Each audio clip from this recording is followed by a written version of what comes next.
ሌሎችን ለማበሳጨት አይደለም። እመቤታችን ቅድስት ድንግል ማርያምን የምናከብራት የምንወዳት ሌሎችን ለማበሳጨት አይደለም። የተጠቀምንበት ስለሆነ ነው።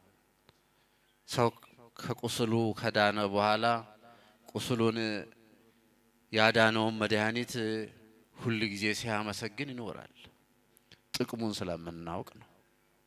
የምናውቀው እኛ ነን መድኃኒትነቷን ያላወቁ ሰዎች እኮ ባያውቋት ባያከብሯት አያስደንቀንም። ለምን? መድኃኒትነቷን አያውቁምና።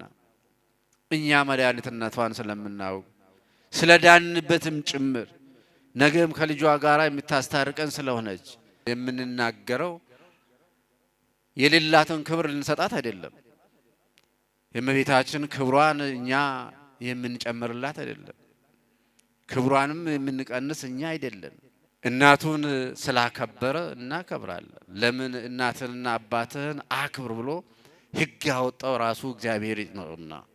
እግዚአብሔር እናትንና አባትን አክብር ብሎ ሕግ ስርዓት ከሰራ እናቱን የማያከብርበት ምክንያት የለምና እናቱን አክብሮ ነው። አዎ እናታችሁን አክብሮ ያለን።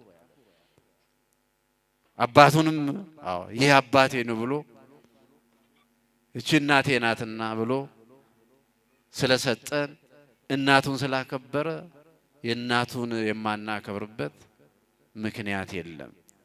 እናትህና አባትን አክብር ብሎ ሕግ አውጥቷልና። አዎ እግዚአብሔር እናቱን የማያከብር ቢሆን ኖሮ ለምንድን ነው ሕግ ያወጣው? እናትና አባትን አክብሩ ለምን አወጣ? እናትና አባት መከበርን እንዳለበት ስለሚያውቅ ከአስርቱ ትእዛዛት መካከል አንዱ እናትና አባትን አክብር ነው።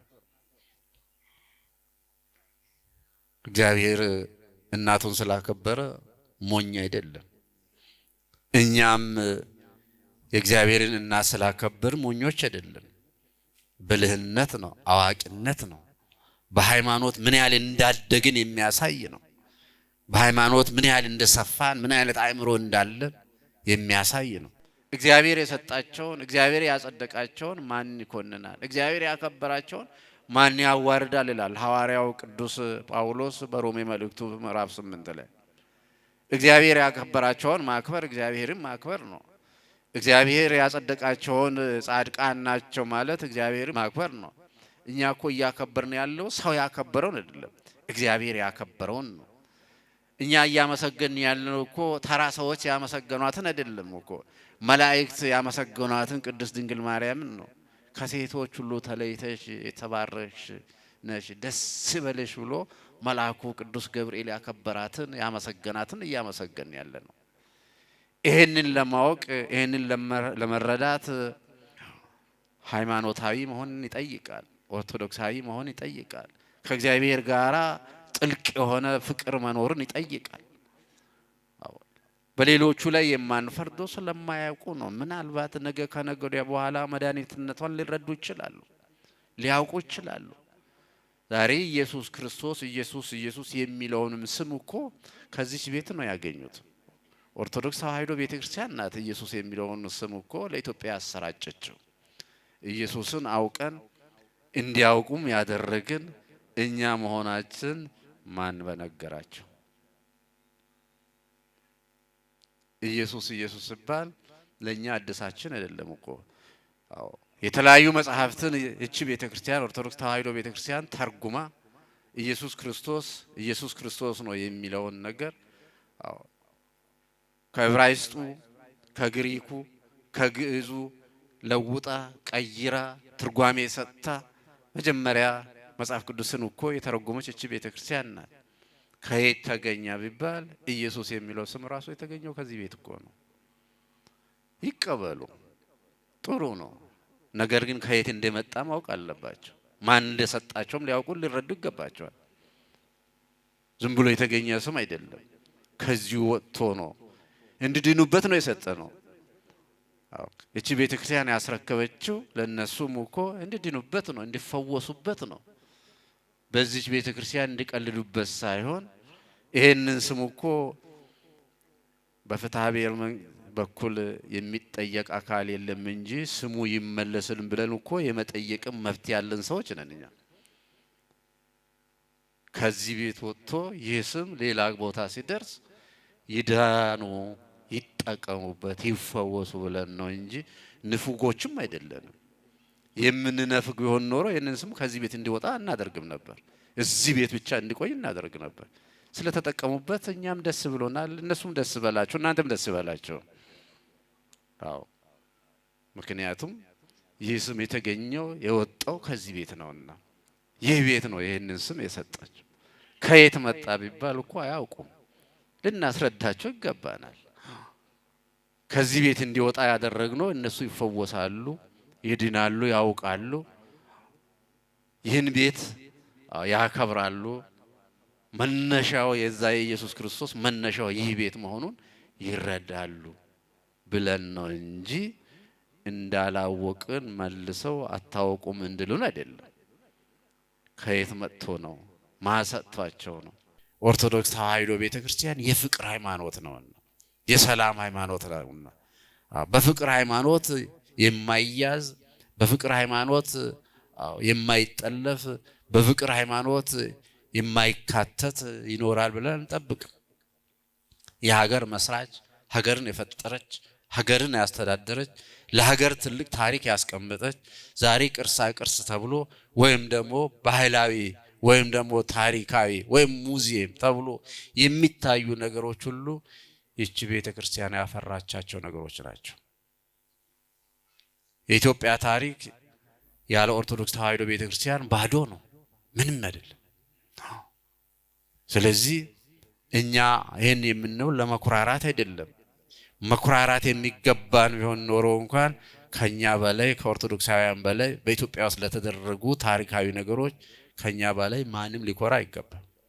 መኩራትም ያለብን እኛ ነን ኦርቶዶክሳውያን። ግን እኛ የምንመካው በእግዚአብሔር ስለሆነ ይሄን የሰጠን ደግሞ እግዚአብሔር ስለሆነ የምንመካው በእግዚአብሔር ነው። ሰውና እግዚአብሔርን ማስታረቅ በኃጢአት ውስጥ የሚኖሩትን ሰዎች ወደ ጽድቅ መመለስ ለእግዚአብሔር ልዩ እይታ ያላቸውን ሰዎች በትክክለኛ ሁኔታ እንዲያዩ እንዲመለከቱ ማድረግ፣ ለኃጢአተኛ መጸለይ፣ ለተራበ መመጽወት፣ የታመመውን መጠየቅ፣ ያዘነውን ማጽናናት፣ በአጠቃላይ በዚህ ዓለም ላይ የሚደረጉ ስራዎች ብቻ ሳይሆን በወዲያኛውም ዓለም ከእግዚአብሔር ጋር የማስታረቅ ስርዓት ሕግ ተሰርቶ በእግዚአብሔር እጅ ስላለ ያንን ቃል ኪዳን እግዚአብሔር ለወዳጆቹ ይሰጣቸዋል። የመጀመሪያ ቃል ኪዳን የተገባላት በሐዲስ ኪዳን እመቤታችን ቅድስት ድንግል ማርያም ናት። ቃል ኪዳኑ እኛና እናንተን የማስታረቅ ስራ ነው። ከእግዚአብሔር ጋራ ልጆቿ ነንና ከልጇ ጋራ ማገናኘት ነው። ኃጢአተኞች ነንና ጽድቅ እንድንሰራ መንገድ ማሳየት ነው። ልጇን ስንበድል ልጆቼ አንተን የበደሉት ስጋ ስለለበሱ የሚያሳስት ሌላ መንገድ የሚወስድ ስጋ ስለለበሱ ነው። ልጆቼ ከአንተ ምሕረትን ይፈልጋሉና ልጄ ይቅር በላቸው ብላ የምትለምንበትን ቃል ኪዳን ነው የሰጣት። በኃጢአት ውስጥ ስንመላለስ ልጆቼ ተው ልጄን ታስቀይማላችሁ ብላ እኛን በጸሎት የምትደግፈን ከክፉ ስራችን ተነስተን ተለይተን እግዚአብሔርን እንድናመልከው ቀና ልቡና እንዲኖረን ከልጇ ጋራ የምታስታርቀን እናት ናት። በዚህ ቃል ኪዳን ላይ የሚያውቁ የሚረዱ ያስተዋሉ ሰዎች ይጠቀሙበታል። ካላስተዋልን ደግሞ ሳንጠቀምበት እንቀራለን። አምላካችን እግዚአብሔር ቃል ኪዳን ሲሰጣት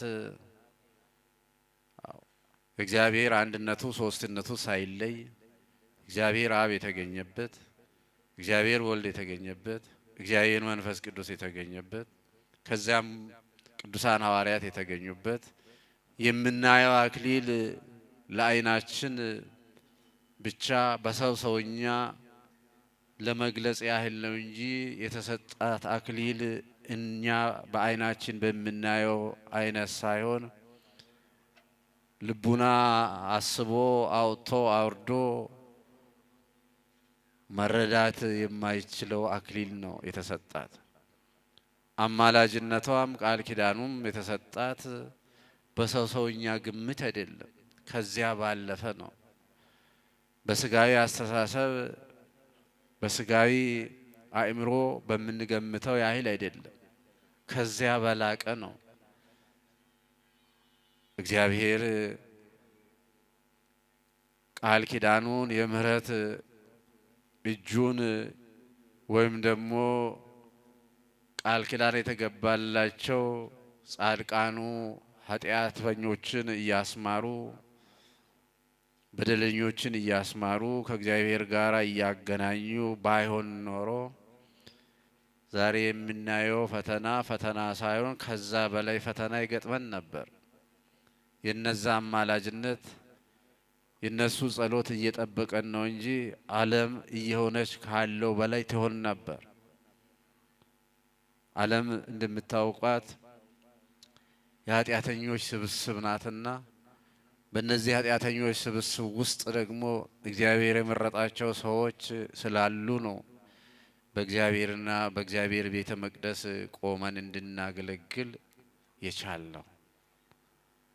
ዓለም በኃጢአት እሳት እየተቃጠለ ባለበት፣ ዓለም ወንጀል ለመስራት እያቀደ ፕላን እያወጣ ባለበት ሰዓት ከእግዚአብሔር ይልቅ ሌላውን እየመረጥን ከነፍስ ይልቅ ስጋን ለማስደሰት በምንሯሯጥበት በዚህ ዓለም ላይ እግዚአብሔር የራሱ የሆኑ ጻድቃኑን ሰማዕታቱን ባያስቀምጥን ኖሮ ከመሰዶም ኮነ ወከመ ገሞራ ይመሰልነ፣ እንደ ሰዶምና እንደ ገሞራ በጠፋን ነበር።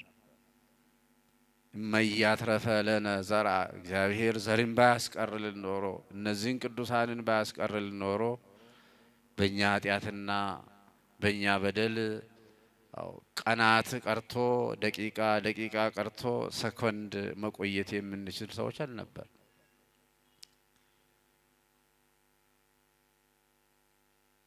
እነዚህን የሰጠን በተለይ እናታችን አድርጎ የሰጠን በሱ ፊት ክቡራን ንዑዳን ተብለን እንድንመሰገን የፈቀደልን እግዚአብሔር ብርሃን የሆነች እናት ሰው ከሰውን ሲያስታርቅ ምን ያህል ክብር እንዳለው ይታወቃልና ሰውን ከእግዚአብሔር ጋራ ከልጇ ጋራ የምታስታርቅ እናትን ስለሰጠ ለሱ ክብርና ምስጋና ለዘላለሙ ይሁን።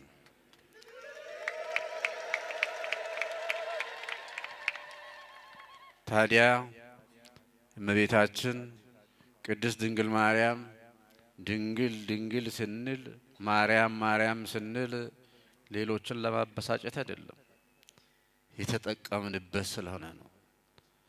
ሰው ከቁስሉ ከዳነ በኋላ ቁስሉን ያዳነውን መድኃኒት ሁል ጊዜ ሲያመሰግን ይኖራል። ታመን ሐኪም ቤት ሄደን ብዙ ተመላልሰን ከብዙዎቹ ያላገኘውን መድኃኒት ከተወሰኑ ዶክተሮቹ እንኳን ስናገኝ በስጋ ደረጃ እነዛን ዶክተሮች ምን ያህል እንደምናመሰግን እናውቃለን።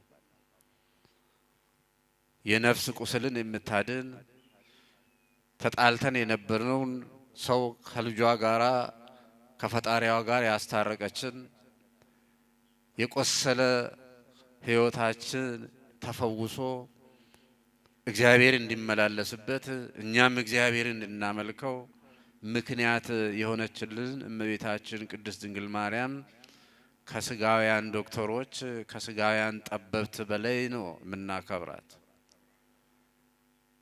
መድኃኒተ ስጋ ወነፍስ ናትና የስጋም የነፍስም መድኃኒት ናትና እመቤታችን ቅድስት ድንግል ማርያም በነፍስ በኩል ከልጇ ጋራ የምታገናኘን፣ በስጋ ብንታመም ቅድም ብዙዎቹ እዚህ ሲናገሩ ምስክርነት ሲሰጡ ነበር። ታመን ልጆቻችን ታስረው ሰው ሀገር ተሰደን ከዚያም ባለፈ እንስሶቻችን ታመው ጠፍተው ወደ እሷ በራፍ መጥተን ስናለቅስ ሁሉ ነገር ተሳካልን ሲሉ ነበር። ይሄ እግዚአብሔር የሰጠን ጸጋ ነው። ከተጠቀምንበት ካወቅንበት ማጋ እንጮሃለን ልትሉ ትችላላችሁ። ኑና እዚህ ጩሁ፣ መልስ ከዚህ ይሰጣችኋል። ከየት መድኃኒት እናገኛለን ብላችሁ አትጨነቁ። ለታመመ ሰው ይህ ቤት መድኃኒት ነውና የመድኃኒት እናት እመቤታችን ቅድስት ድንግል ማርያም አለች። ከልጇ ጋራ የምታስታርቀን እመቤታችን እዚህ ቤት አለች። በዚህ ቦታ መጥታችሁ ብታለቅሱ ከዓይናችሁ ላይ እንባ የሚያብስ ፈጣሪ እዚህ አለ። ከሱ ጋር አብሮ ያስተማራቸው እሱ የመረጣቸው ደቀ መዛሙርቱ ሐዋርያቱ እዚህ ቤት አሉ። ጻድቃን ሰማዕታት እዚህ ቤት አሉ። እዚህ ቤት ስትመጡ የምታገኟቸው በንጽህና በቅድስና እግዚአብሔርን ያገለግሉ ቅዱሳንን ታገኛላችሁ። ቃል ኪዳኑን የሰጣቸው እሱ ነውና በቃል ኪዳኑ የምትተማመኑ ከሆነ በውስጣቸው የሚመላለስ ብዙ አይነት ጥያቄ አለ። ያ ጥያቄ ሁሉ የሚመለስላችሁ ወደዚህ ስትመጡ ነው። እያንዳንዱ ሰው አእምሮ በተለያየ ጥያቄ የተወጠረ ነው። በተለያየ ሐሳብ የተወጠረ ነው። ያንን ሐሳብ መቀየር ማስተካከል ወይም ደግሞ ለዛ ጥያቄያችን በቂ መልስ የምናገኘው እዚህ ቤት ስንገኝ ነው። ከዚህ ቤት የራቀ ሰው ሁሉ ጊዜ ጥያቄ ነው የሚበዛበት። ጥያቄ ላይ ጥያቄ ነው የሚጨመር። እዚህ ቤት የሚመጣ ሰው ግን ለጥያቄው ምንም አይነት ጥያቄ ይሁን ያንን ጥያቄ እዚህ ሲመጣ መልስ ያገኝለታል። ከባድ ጥያቄ ሁሉ እዚህ ሲቀርብ ከእግዚአብሔር መልስ ይገኝበታልና ሁላችሁም ቤታችሁን ንብረታችሁን ጥላችሁ የመጣችሁበት ስራችሁን ጥላችሁ የመጣችሁበት መሄጃ አጣችሁ ማረፊያ አጣችሁ ሳይሆን እግዚአብሔር ይበልጥብናል ብላችሁ በእግዚአብሔር ቤት ነው የተሰበሰባችሁ። እዚህ ቦታ መሰብሰብ ቀላል እንዳይመስላችሁ። እግዚአብሔርን እያናገራችሁ ነው ያላችሁ። የውስጣችሁን እያወያያችሁ ነው ያላችሁ። ስለ ሃይማኖታችሁ በሚገባ እየተማራችሁ ነው ያላችሁ። ቤተ ክርስቲያን ምን እንደሆነች እያወቃችሁ ነው ያላችሁ። ቅድም መልአከ ሕይወት አስተምረውናል። ጥሩ ትምህርት አስተምረዋል። ለእመቤታችን ለቅድስት ድንግል ማርያም ያላት አንድ ልጅ እንደሆነ ቤተ ክርስቲያን እያስተማረቻችሁ እንደሆነ ቤተ ክርስቲያን እንዳልተወቻችሁ እንደሆነ በዛው ላይ ደግሞ ያሉት ፈተናዎች ቢኖሩም በዚህ መንጋ ውስጥ ሆነን በዚህ ቤት ሆነን መታገል እንዳለብን መከራዎችን ማለፍ የምንችለው ከዚህ ቤት ወጥተን ሳይሆን እዚህ ቤት ሆነን በተዋህዶ ሃይማኖት ጸንተን ቅድም እናታችን ተናግረዋል። ታምሜ ተሰቃይቼ ሳለሁ ቤቴ ሌሎች ሰዎች መጥተው ሃይማኖትሽን ቀይር፣ ሃይማኖትሽን ከቀየርሽ ትድኛለሽ ብለውኝ ሰበኩኝ፣ አስተማሩኝ። እኔ ግን ተነ ሃይማኖቴ መሞት እፈልጋለሁ መዳን አይደለም ብዬ ነው የተሳልኩት። እመቤቴ ደግሞ አታዋርደኝም ብዬ ነው የተሳልኩት እና ይሄንን ስለቴን እመቤቴ ሰምታ መጥቼ በእናንተ ፊት ቆሜያለሁ ብለው ምስክርነት ሲሰጡ ነበር። ለመዳንም ብቻ አይደለም እኮ ሰው የሚሳለው ከዚህ ውስጥ አድነኝ ብቻ ለማለት አይደለም። እናታችን የተሳሉት እኮ ተነ ሃይማኖቴ ሞታለሁ። ምን አይነት ድንቅ ምስክርነት ነው! ካዳንከኝ በሃይማኖቴ እኖራለሁ አላሉ። ከፈወስከኝ በሃይማኖቴ እኖራለሁ አላሉ። በሃይማኖቴ እየታመምኩ እኖራለሁ ከሆነም ደግሞ እሞታለሁ በሃይማኖቴ ብዬ እነዛን ሰዎች ሸኝቻቸዋለሁኝ ብለዋል። ለእኚህ እናት እኮ ምስጋናና ክብር ይገባቸዋል።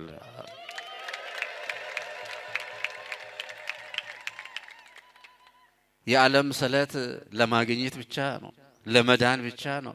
ባለው በእግዚአብሔር አብሬ እሞታለሁ በሃይማኖቴ ብሎ መሳለም ይጠይቃል። ሃይማኖቴ ሳልወጣ ሃይማኖትን ይዤ እኖራለሁ ማለት የነ ቂርቆስ ሕይወት ይሄ ነው። የነ ሰለስቱ ደቂቅ ሕይወት ይሄ ነው። ትምህርታቸው ይሄ ነው። አድናችኋለሁኝ እኔን ብታመልኩ ብሎ እነ ናቡከደነጾር ላቆሙት ሐውልት ሳይሰግዱ ቀርተው እሳቱ ይበላችኋል ስላቸው። አዎ እኛ የምናመልከው አምላክ ከሚነደው እሳት ውስጥ ያወጣናል፣ ያድነናል። ባያድነን እንኳን አዎ አንተ ላቆምከው ምስል አንሰግድም ነው ያሉት። ሃይማኖት እንደዚህ ነው። እስክናገኝ ድረስ የምንጓዘው ሰውን እስክንሞት ድረስ ይዘን የምንቀጥለው ነገር ነው። ለዚህ ነው ቅድም እናታችን ተናግረው በሚገባ በእውነት አዎ አንዳንድ ሰው ፊደል ባይቆጥርም ያስተማሪ ነውና አስተምረውናል። አስተማሪ ማለት እስክሪብቶና ደብተርን ያገናኘ ብቻ አይደለም። ህይወት አስተማሪ ናትና፣ መከራ አስተማሪ ነውና፣ በሽታ ራሱ አስተማሪ ነውና፣ ማጣት አስተማሪ ነውና፣ መንገላታት አስተማሪ ነውና ብዙዎች ትላልቅ ሰዎች ከመከራ ተምረው ነው ብዙዎችን ያስተማሩት። በድሎት ተንደላቀው አይደለም። በሃይማኖት የተጓዙትን ሰዎች ስንመለከታቸው መጽሐፍ ቅዱስ እንደሚነግረን ገድላቱም ድርሳናቱም እንደሚነግሩን መከራ አይተው ነው፣ ፈተናውን ሁሉ ተጋፍጠው ነው ሃይማኖታቸውን ለሌሎች ለማስተማር የበቁት። እመቤታችንም ቅድም ሲነበብልን በወንጌሉ እንደነበረው እስመ ርኤ ሕማማ ለአመቱ የአገልጋዩን የባሪያውን ውርደት ተመልክተዋልና አይተዋልና ከፍ ከፍ አደረገኝ ብላ እንዳመሰገነችው በመከራችን እግዚአብሔር ሊመሰገን ይገባል። በሐዘናችን እግዚአብሔር ሊመሰገን ይገባል። ይህንን ያለፉትን ነው ቤተክርስቲያን ቅዱሳን ብላ የሰየመቻቸው። መከራውን አልፈው ችግሩን አልፈው ወርቅ በእሳት ውስጥ ተፈትኖ ወርቅነቱን እንደሚያሳይ በሃይማኖት ውስጥ ተቀምጠው መከራውን ችግሩን አሳልፎ የሄዱትን ነው ጻድቃን ሰማዕታት ብላ የምትጠራቸው። የጽድቅና የሰማዕትነት የቅድስና ስራ በቤተክርስቲያናችን የሚሰጠው ቤተክርስቲያን የምትሰጣቸው መከራውን ችግሩን አሳልፎ ይሄን ዓለም ለተሰናበቱት ነው። በሕይወተ ሥጋ እያሉ መከራ ችግር የመጣባቸው ግን ይህን ስያሜ አትሰጣቸውም። ሰዎች ናቸውና ነገ ሊሳሳቱ ይችላሉ ብላ ትጠብቃቸዋለች። መከራውን አልፎ ከሞቱ በኋላ ነው የና አቡነ ተክለ ሃይማኖት ጻድቅ ተብሎ ስያሜ የተሰጣቸው እና አቡነ ገብረ መንፈስ ቅዱስ ጻድቅ ተብሎ ስያሜ የተሰጣቸው። ሐዋርያቱ ሰማዕታቱ መከራውን ካለፉ በኋላ ነው። ሰዎች በሕይወተ ሥጋ እያሉ ግን የቅድስና ስም አትሰጥም ቤተክርስቲያን። ለምን? ሰዎች ናቸውና ውድቀት አለ። ካለፉ በኋላ ነው። እኛም ዛሬ የምንፈተነው ፈተና ቅድስናውን ዛሬ ይዘን ለነገ እንዲተርፍ ካለፍን በኋላ እውነት ደግሞ በሕይወት እያለን ብቻ የምትገለጸው ከሞትንም በኋላ የምትገለጸው እውነት አለ። ኢየሱስ ክርስቶስ እውነት ነውና ከሞተ በኋላ ነው እውነቱ የተገለጸው። በትንሣኤው ነው የበለጠ የተመሰከረው። በሕይወት እያለን ሁሉ ነገር እንዲሆን እንፈልጋለን። የለመንነው የጠየቅነው ነገር ሁሉ በሕይወት እያለን እንፈልጋለን ብዙዎቻችን። ከሞትንም በኋላ እኮ እውነት አለችና አትጠፋምና። ምናልባት ሰምታችሁ ይሆናል በአካባቢያችሁ በሰፈራችሁ እገሌ በፊት ስጮህ ነበረ እውነቱ ሳይታወቅ ቀረ፣ ግን ከሞተ በኋላ የእገሌ እውነቱ ታወቀ ብላችሁ በየሰፈራችሁ ልትሰሙ ትችላላችሁ። እያንዳንዱ በአካለ ሥጋ እያለ በአካለ ነፍስ እያለ በዚህ ምድር ላይ እየተመላለሰ እውነቱ ላይገለጥለት ይችላል። እውነቱን ሰዎች ላያውቁ ይችላሉ፣ ላይረዱ ይችላሉ። ያ ሰው ከዚህ ዓለም ከተሰናበተ በኋላ እውነቱ ይገለጻል፣ ይታያል። ትውልድ ያውቃል፣ ይማራል። በዚህ መሰረት የቅድስና ስራ ስንሰራ ከእግዚአብሔር ጋር የምንገናኝበት ነውና እመቤታችን ቅድስት ድንግል ማርያምን የምናከብራት የምንወዳት ሌሎችን ለማበሳጨት አይደለም፣ ጥቅሙን ስለምናውቅ ነው። የምናውቀው እኛ ነን መድኃኒትነቷን ያላወቁ ሰዎች እኮ ባያውቋት ባያከብሯት አያስደንቀንም። ለምን? መድኃኒትነቷን አያውቁምና። እኛ መድኃኒትነቷን ስለምናውቅ ስለዳንበትም ጭምር ነገም ከልጇ ጋር የምታስታርቀን ስለሆነች እርገቷን ትንሣኤዋን የምንናገረው የሌላትን ክብር ልንሰጣት አይደለም። የእመቤታችን ክብሯን እኛ የምንጨምርላት አይደለም። ክብሯንም የምንቀንስ እኛ አይደለም። እግዚአብሔር የሰጣቸውን እግዚአብሔር ያጸደቃቸውን ማን ይኮንናል? እግዚአብሔር ያከበራቸውን ማን ያዋርዳል ይላል ሐዋርያው ቅዱስ ጳውሎስ በሮሜ መልእክቱ ምዕራፍ 8 ላይ። እግዚአብሔር ያከበራቸውን ማክበር እግዚአብሔርን ማክበር ነው። እግዚአብሔር ያጸደቃቸውን ጻድቃን ናቸው ማለት እግዚአብሔርን ማክበር ነው። እኛ እኮ እያከበርን ያለው ሰው ያከበረውን አይደለም፣ እግዚአብሔር ያከበረውን ነው። እኛ እያመሰገን ያለው እኮ ተራ ሰዎች ያመሰገኗትን አይደለም እኮ መላእክት ያመሰገኗትን ቅድስት ድንግል ማርያምን ነው። ከሴቶች ሁሉ ተለይተሽ የተባረክሽ ነሽ ደስ ይበልሽ ብሎ መልአኩ ቅዱስ ገብርኤል ያከበራትን ያመሰገናትን እያመሰገን ያለ ነው። ይሄንን ለማወቅ ይሄንን ለመረዳት ሃይማኖታዊ መሆንን ይጠይቃል። ኦርቶዶክሳዊ መሆን ይጠይቃል። ከእግዚአብሔር ጋራ ጥልቅ የሆነ ፍቅር መኖርን ይጠይቃል። በሌሎቹ ላይ የማንፈርዶ ስለማያውቁ ነው። ምናልባት ነገ ከነገ ወዲያ በኋላ መድኃኒትነቷን ሊረዱ ይችላሉ፣ ሊያውቁ ይችላሉ። ዛሬ ኢየሱስ ክርስቶስ ኢየሱስ የሚለውንም ስም እኮ ከዚህ ቤት ነው ያገኙት። ኦርቶዶክስ ተዋሕዶ ቤተክርስቲያን ናት ኢየሱስ የሚለውን ስም እኮ ለኢትዮጵያ ያሰራጨችው። ኢየሱስን አውቀን እንዲያውቁም ያደረግን እኛ መሆናችን ማን በነገራቸው? ኢየሱስ ሲባል ለኛ አዲሳችን አይደለም እኮ። አዎ የተለያዩ መጽሐፍትን እቺ ቤተክርስቲያን ኦርቶዶክስ ተዋሕዶ ቤተክርስቲያን ተርጉማ ኢየሱስ ክርስቶስ ነው የሚለውን ነገር አዎ ከዕብራይስጡ ከግሪኩ ከግዕዙ ለውጣ ቀይራ ትርጓሜ ሰጥታ መጀመሪያ መጽሐፍ ቅዱስን እኮ የተረጎመች እቺ ቤተክርስቲያን ናት። ከየት ተገኘ ቢባል ኢየሱስ የሚለው ስም ራሱ የተገኘው ከዚህ ቤት እኮ ነው። ይቀበሉ፣ ጥሩ ነው። ነገር ግን ከየት እንደመጣ ማወቅ አለባቸው። ማን እንደሰጣቸውም ሊያውቁ ሊረዱ ይገባቸዋል። ዝም ብሎ የተገኘ ስም አይደለም። ከዚሁ ወጥቶ ነው እንዲድኑበት ነው የሰጠ ነው። እቺ ቤተክርስቲያን ያስረከበችው ለነሱም እኮ እንዲድኑበት ነው፣ እንዲፈወሱበት ነው።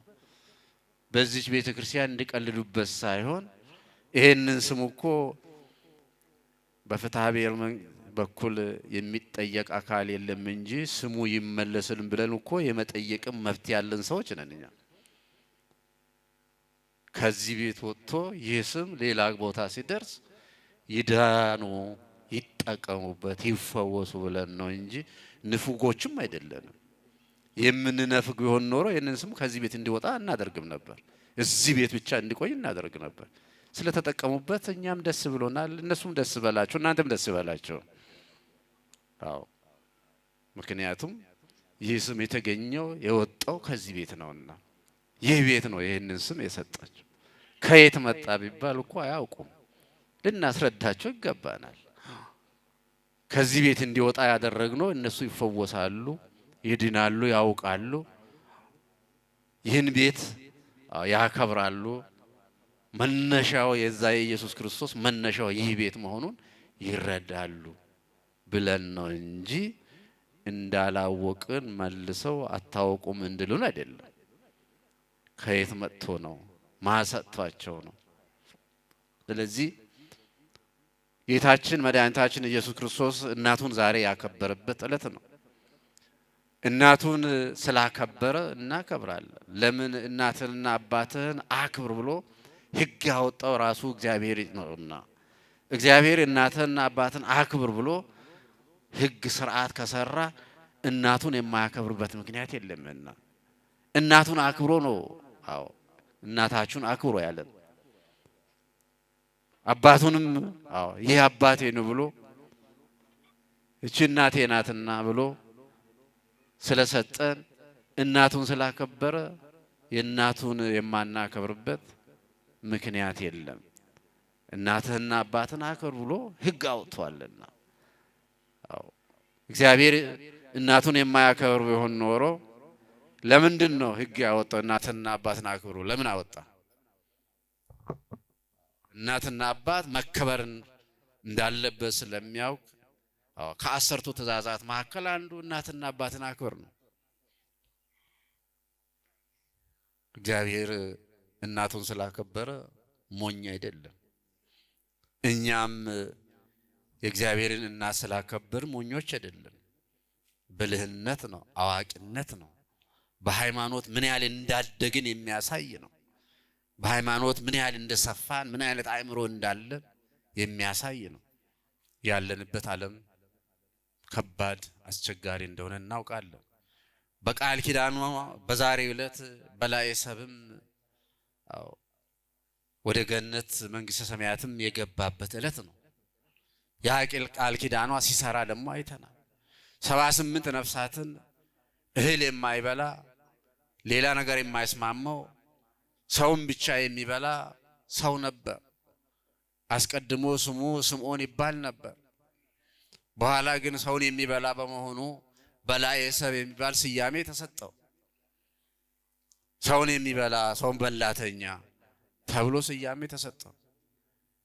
ከዕለታት አንድ ቀን ቤቱ ሰይጣን ሊፈትነው መጥቶ እግዚአብሔርን ትወዳለህ እንደ ብሎ ጠየቀው። ሰይጣን ራሱ ያንን በላዔ ሰብን አወደዋለሁ፣ የምትወድ ከሆነ እንደ አባታችን አብርሃም ልጅህን ሰዋልኝ። አብርሃም ልጁን ለይስሐቅ ይስሐቅን ለእግዚአብሔር ሰውቶት ነበርና አንተም ልጅህን ሰዋልኝ አለ። እውነትም እምነት ያለው ሰው ነበርና ስምዖን እውነትም ይሄ እግዚአብሔር ሊሆን ይችላል ብሎ ልጁን ሰዋ፣ መስዋዕት አድርጎ አቀረበ። ከዛ በኋላ ብላና አንተ መጀመሪያ የልጅህን ስጋ ከበላ በኋላ እኔ ተመልሼ እበላለሁ አለ ሰይጣን። ልጁ መስዋዕት አድርጎ ያቀረበው ስምዖን ካቀረበ በኋላ ያንን ምሳ ራሱ በልቶ የልጁን ስጋ ከበላ በኋላ ሰይጣን ተሰወረ። ይበላል ብሎ የጠበቀው ሰይጣን ጠፋ ከፊቱ። ፈጣሪ ምንድን ነው? ምን አመጣብኝ? ይበላል ብዬ ልጄን መስዋዕት አቅርብልኝ ብሎ እንዴት እንዲህ ይሆናል ብሎ በኋላ ሌላ ምግብ የሚስማማው አልሆነም። በላዔ ሰብ ሰውን ብቻ የሚበላ ሆነ። ቤተሰቡን ሁላ ጨረሰ። በኋላ ሜዳ ላይ ወጣ፣ ጫካ ላይ ወጣ፣ አውሬ ሆነ፣ ሰውን የሚያሳድድ ሆነ። ለእመቤታችን ለቅድስት ድንግል ማርያም ትልቅ ፍቅር ያለው ሰው ነውና ሃይማኖተኛም ሰው ነበርና ሰይጣን ብዙውን ጊዜ የሚፈትነው ሃይማኖተኞችን ነው። የተማረኩትንማ በበረት ውስጥ የገቡትንማ ካሰራቸው በኋላ ምን ያደርጋቸዋል? አመፀኛ ብሎ የሚፈርድባቸው ሰይጣን በሃይማኖት የጠነከሩትን ነው። እነሱን ነው የሚያሳድዳቸው። በዚህ መሰረት በላዔ ሰብ ከዕለታት አንድ ቀን ሜዳ ላይ ወጥቶ ሰውነቱ ሙሉ በሙሉ ቁስል የሆነ ሰው ያገኛልና እባክህን እርዳኝ ብሎ ይጠይቃል። በላዔ ሰብ ደግሞ ይዞ የሚጓዘው የሚበላው መንገድ ላይ የሚያገኘውን በየጫካው ሰውን ስለሆነ ውሃ ስለማያገኝ ውሃ ይዞ ስለሚጓዝ ያ መንገድ ላይ ሰውነቱ የቆሳሰለ ሰው እባክህን ስለ እመቤታችን ስለ ቅድስት ድንግል ማርያም ብለህ ጠማኝ፣ እባክህ ውሃ ስጠኝ ብሎ ጠየቀ። በላዔ ሰብን ያ ቁስለኛ። ከዚያ በኋላ ይህንን ስም አውቅ ነበር ድሮ፣ እስቲ መልሰህ ጠይቀኝ፣ እስቲ ለምነኝ ይለዋል በላዔ ሰብ ያንን መጻተኛ፣ ያንን በሽተኛ ስለ እመቤቴ ስለ ቅድስት ድንግል ማርያም ስል እፍኝ የማይሞላ ውሃ ሰጠው። ለመብላትም አጸየፈው። ሰውነቱ ቁስል ስለሆነ እሱ ለመብላት ነበረ የተጠጋው፣ የሚበላ ሁኔታ አይደለምና ሰውነቱ ስለሸተተ ስለተላ ይህንን ሰው እንዴት እበላለሁ ብሎ ንቆት ሄዶ ነበርና በኋላ ግን ውሃ ስጠኝ ስለው ትንሽ ውሃ ሰጠው። ከዚያ በኋላ አልዋለም አላደረም፣ በላዔ ሰብ ሞተ። በላዔ ሰብ ሲሞት መላእክትና ሰይጣናት ተሻሙ ይላል ታሪኩ ላይ። ይቺ ነፍስ የኛ ናት፣ ይቺ ነፍስ የኛ ናት ተብሎ 78 ነፍስ ከበላ በኋላ እንዴት ይጸድቃል ብለው ሰይጣናት ተመኩ። የኛ ነው ይሄ። በኋላ መላእክት ደግሞ አይሆንም፣ ከዚህ በፊትም እግዚአብሔርን ያመልክ ነበር፣ በእመቤታችን በቅድስት ድንግል ማርያም ደግሞ አማላጅነት ተማመን ነበርና አይሆንም ተባለ። በኋላ 78 ነፍስና እፍኝ የማይሞላ ውሃ በሚዛን ላይ ተቀመጠ። አንድ ኩባያ የማይሞላ አንድ የሻይ ሲኒ የማይሞላ ውሃና 78 ነፍሳት በሚዛን ላይ ተቀመጡ። ፍርዱ እዚህ ላይ ነውና ከዛ በኋላ እመቤታችን ጥላዋን አጠላችበት። ከዛ ውሃ ላይ 78ን ሲኒ የማይሞላ ውሃ አሸንፎ ዛሬ መንግስተ ሰማያትም የገባበት ዕለት ነው።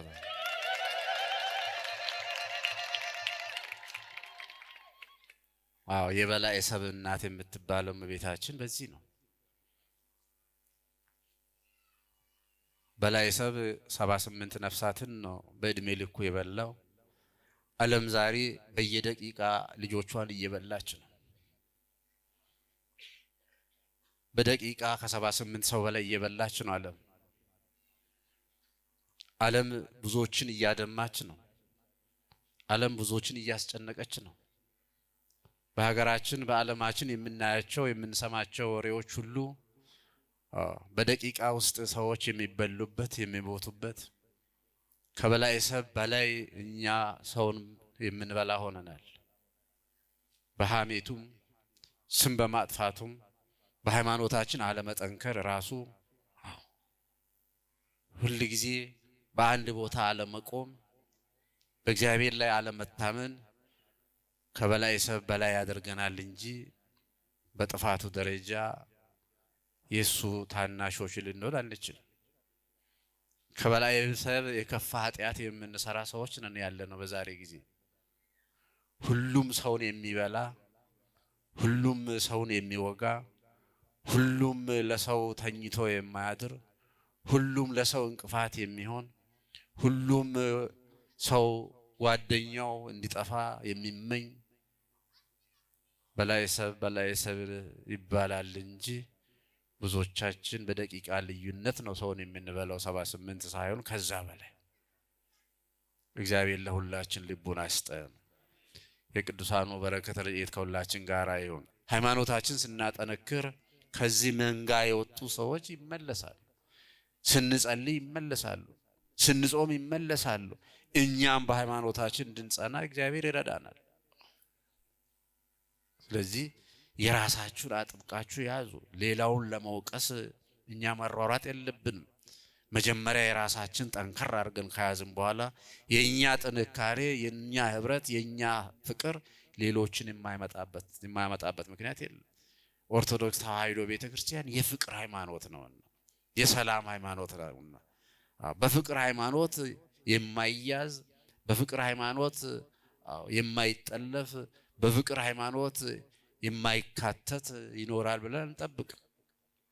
የሀገር መስራች፣ ሀገርን የፈጠረች፣ ሀገርን ያስተዳደረች፣ ለሀገር ትልቅ ታሪክ ያስቀመጠች፣ ዛሬ ቅርሳ ቅርስ ተብሎ ወይም ደግሞ ባህላዊ ወይም ደግሞ ታሪካዊ ወይም ሙዚየም ተብሎ የሚታዩ ነገሮች ሁሉ ይህች ቤተክርስቲያን ያፈራቻቸው ነገሮች ናቸው።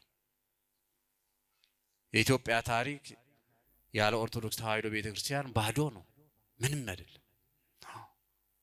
ስለዚህ እኛ ይሄን የምንለው ለመኩራራት አይደለም። መኩራራት የሚገባን ቢሆን ኖሮ እንኳን ከኛ በላይ ከኦርቶዶክሳውያን በላይ በኢትዮጵያ ውስጥ ለተደረጉ ታሪካዊ ነገሮች ከኛ በላይ ማንም ሊኮራ አይገባም። መኩራትም ያለብን እኛ ነን ኦርቶዶክሳውያን። ግን እኛ የምንመካው በእግዚአብሔር ስለሆነ ይሄን የሰጠን ደግሞ እግዚአብሔር ስለሆነ የምንመካው በእግዚአብሔር ነው። በሚቀጥለው ጊዜ እንደዚሁ ደግሞ የበለጠ አገልግሎት ሰጥተን ሁላችንም በቤተክርስቲያናችን ተገኝተን ቤተክርስቲያን በምትለን መንገድ ተጉዘን እግዚአብሔርን አስደስተን ሃይማኖታችን አጥብቀን ጠንክረን ይዘን እግዚአብሔር አምላክ በሰላም በጤና ጠብቆ ተነማይተባችን ሁላችን እግዚአብሔር ለክብር ሞት ያብቃን።